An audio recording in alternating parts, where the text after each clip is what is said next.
کہ چپ چاپ جیسے کاٹی ہے محشر میں دیکھنا، واہ، مجھ سے خدا کہے گا کوئی بادشاہت کر۔ میں یہ سمجھتا ہوں کہ پہلے ایک بات مشہور تھی کہ شاعر جب تک مرتا نہیں ہے تب تک وہ شہرت حاصل نہیں کر سکتا۔ بہ دسترخوان تے بالیں کو تو جھڑک دینی، میں جھڑک دینا، واہ واہ، تیرے گھٹ کھاویں تو جھڑک دینی، میرے ول منگ دین میں جھڑک دینا۔ بہت دفعہ آپ خوش ہوتے ہوئے بھی خوش نہیں ہوتے، بعض اوقات ایسا ہوتا ہے کہ آپ روتے ہوئے بھی غمگین نہیں ہوتے، اور بہت دفعہ ایسا ہوتا ہے کہ آپ ہجوم میں بھی آپ ہجوم کا حصہ نہیں ہوتے۔ اگر آپ کو موقع دیا جائے، فطرت آپ کو چانس دے، تو آپ کیا بننا چاہیں گے؟ میں دستبردار ہونا چاہوں گا زندگی سے۔ ہم آج سے 100 سال پیچھے چلے جاتے ہیں، ہم دیکھتے ہیں کیٹس ہے، ورڈزورتھ ہے، شیلے لکھ رہا ہے، ایک فطرت لکھ رہا ہے، ایک جذبات لکھ رہا ہے، ایک طبقاتی کشمکش۔ جواب سے شاید آپ کو حیرت ہو، لیکن میرے خیال میں محبت بکواس ہے۔ مظہر صاحب، آپ کو وکیل ہونا چاہیے تھا، آپ بڑے خوبصورت دلائل دیتے ہیں۔ آپ نے اردو میں بھی ماسٹر کیا ہوا ہے، جی سریکی میں بھی آپ ایم فل کر رہے ہیں اس وقت، جی، تو آپ کو شعر کہنے میں کہاں سہولت محسوس ہوتی ہے؟ افق فجر کے پلیٹ فارم سے میں ہوں آپ کا ہوسٹ مظہر فرید گبول۔ آج انٹرویو لے رہے ہیں ایک ایسی شخصیت سے جو اردو ادب میں ایک بہت بڑا حوالہ ہیں، بہت بڑا نام ہے۔ جی بالکل، میری مراد جناب سید علی عباس شاہ صاحب ہیں، تو آج ان کا انٹرویو لیتے ہیں۔ ناظرین، بہت لطف آنے والا ہے، تو امید کرتا ہوں کہ آپ ہمارے ساتھ جڑے رہیں گے۔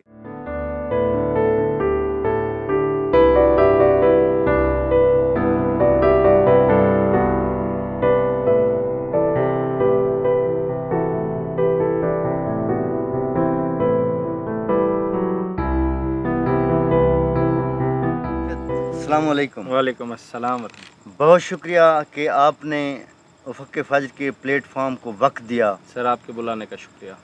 پہلا سوال کہ آپ نے شاعری کا آغاز کب سے کیا؟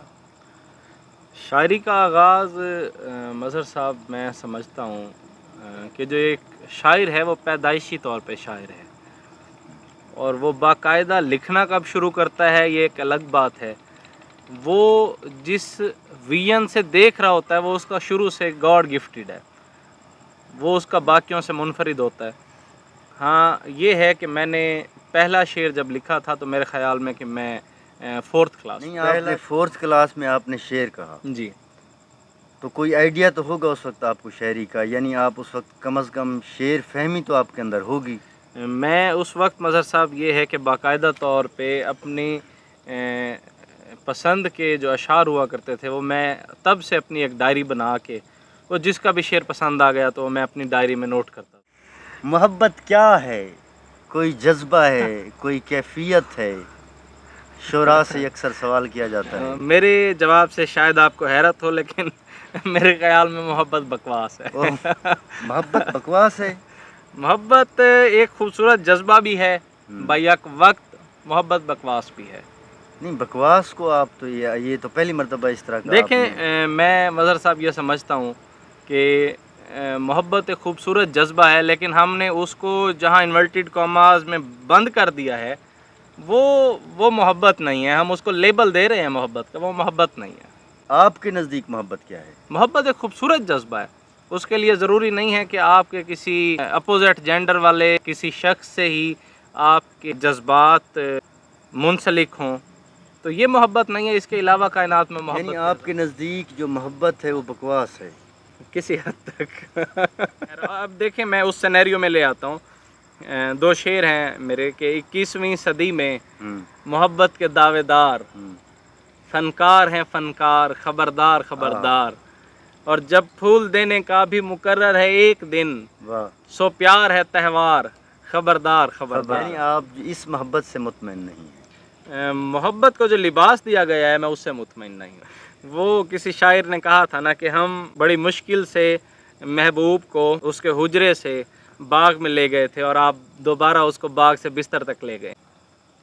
شاہ صاحب، میں آپ کی اس بات سے متفق نہیں ہوں، معذرت کے ساتھ، کہ اس طرح کا جو بندہ شعر کہتا کہ تمہارے، مجھے بھولا ہوا تھا شعر، تمہارے شہر کو جاتے یہ لاریوں والے،